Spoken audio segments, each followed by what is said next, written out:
பெரிய தங்க நிற கூந்தல், கூர்மையான பற்கள், வலிமையான உடல், வேகம், வலிமை, துல்லியம் இவை அனைத்தும் சேர்ந்து சிங்கத்தை காட்டின் ராஜாவாக மாற்றுகிறது. பெரும்பாலும் வேட்டையை செய்வது பெண் சிங்கங்கள்தான். அவை புல்வெளியில் மெதுவாக மறைந்து இரையை நெருங்கி தாக்குகின்றன. ஒரு பெரிய வேட்டை கிடைத்தால் ஒரு சிங்கம் ஒரே நேரத்தில் 40 கிலோ வரை இறைச்சி சாப்பிடும். அதற்கு பிறகு பல நாட்கள் உணவு இல்லாமலும் இருக்க முடியும். சிங்கத்தின் கர்ஜனை 8 மைல் தூரம் வரை கேட்கும். அதனால்தான் இன்றும் சிங்கம் காட்டின் உண்மையான ராஜாவாக இருக்கிறது. வேட்டைக்கான நேரம் வந்தால் சிங்கம் அதிர்ச்சி தரும் வேகத்தில் ஓடும். ஒரு சிங்கம் 80 கிலோமீட்டர் வேகம் வரை ஓட முடியும். சிங்கங்கள் பெரும்பாலும் ஓய்வாக இருக்கும். ஒரு நாளில் சுமார் 16 முதல் 20 மணி நேரம் வரை தூங்கும். சிங்கங்கள் தனியாக வாழ்வதில்லை. அவை ஃப்ரைட் என்று அழைக்கப்படும் குடும்பமாக வாழ்கின்றன. ஒரு ஃப்ரைடில் பல பெண் சிங்கங்கள், குட்டிகள் மற்றும் சில ஆண் சிங்கங்கள் இருக்கும்.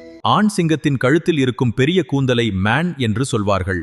இந்த மேன் சிங்கத்தை பெரியதாகவும் பயமுறுத்தும் தோற்றத்துடனும் காட்டுகிறது. இன்னும் ஷாக்கிங் சி ஃபேக்ட்ஸ் வேண்டுமா? Follow trust fact YouTube channel.